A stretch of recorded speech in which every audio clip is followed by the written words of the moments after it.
I'm Dr. Hickenbottom over at the Animal Hospital of Roxbury, and I'm talking today about dog surgery. The other surgeries that we'll sometimes do, not spay or neuter, because we just talked about them. Dr. Hickenbottom, how do I know if my dog needs surgery? So there are many reasons that your veterinarian may recommend surgery. If your pet gets injured, if your pet gets sick, if your pet eats something that they shouldn't have, that's a common one, then they're going to recommend surgery. So there's lots and lots of reasons that they may need surgery. What types of surgeries are commonly performed on dogs? They eat something silly. Sometimes we need to go in and get that silly thing out if it's causing a blockage.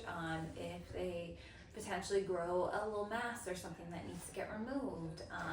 Dental disease, if they break a tooth, or if they have a bad tooth, that all will need to come out as well. And then you have orthopedic surgeries if they injure themselves or tear a ligament or break a bone. Are the success rates for dog surgery good? Yes. Most dogs do very well with surgery. Will my dog need to see a specialist for surgery? Depends on the type of surgery. The really big in-depth surgeries, it pays to have a specialist do it. What are the risks associated with dog surgery? So there's always risks involved with surgery and anesthesia, especially if you're dealing with emergency surgery where the dog is sick or injured. But most of the time, dogs handle it just fine. All of our guys here are monitored by our awesome technicians who are on them one-on-one and keep an eye on their heart rate, breathing rate, ECG, and blood pressure and temperature all throughout surgery. How should I prepare my dog for surgery? If it is a surgery that you know that they're getting in advance and you're going to use something like an e-collar or surgical recovery suit, we strongly recommend trying to get them used to either their surgical suit or their e-collar before surgery, so it's one less thing that they have to figure out after surgery. Will my dog need to have lab work done prior to surgery? Most surgeries, if it's not an emergency, we will try and do blood work ahead of time, and sometimes we will even do x-rays or ECGs to check the heart and the lungs. What should I expect on the day of my dog's surgery?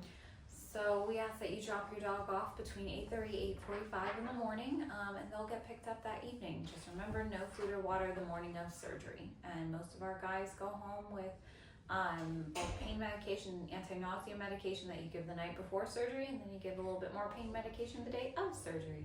That helps them have a better experience and have some extra pain control on board. How long does the surgery typically take?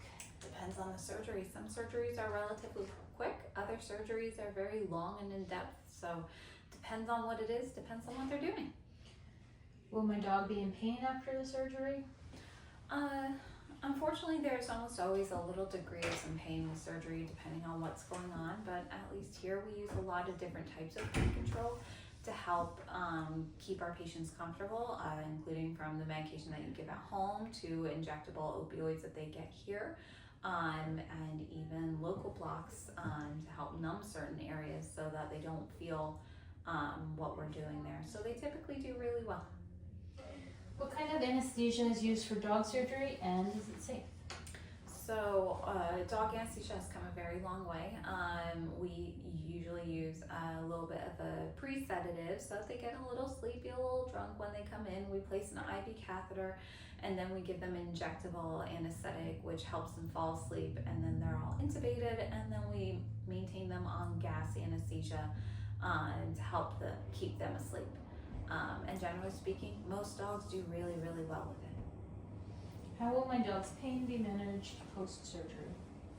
So we start with pain medication pre-surgery because pain medication works better when you give it in advance. But then after surgery, they're usually sent home either with one or two different types of pain medication to help with pain control.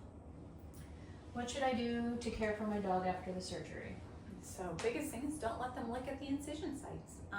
Obviously it's a different discussion if they have like a tooth removal, but we recommend not letting them scratch, chew, or lick at their incisions, and then always follow the discharge instructions that the technicians tell you. How long will it take for my dog to recover from surgery? Depends on the type of surgery. Every dog's a little bit different. What signs of complication should I watch for after my dog's surgery? If it's something like a mass removal or there's an incision on the outside of the dog, you always want to keep an eye on the incision. Make sure there's no redness, discharge, pain, swelling at the incision site. Will my dog need special food or medications after the surgery? That really depends on the type of surgery. How can I keep my dog from licking or biting the surgical site?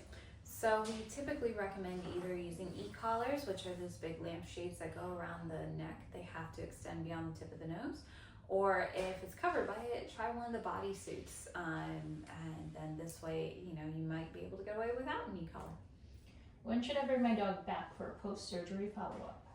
Depends on the type of surgery, but your technicians will let you know. Usually it's around 2 weeks. If you have questions about dog surgery, give us a call at 973-691-1771. Thank you.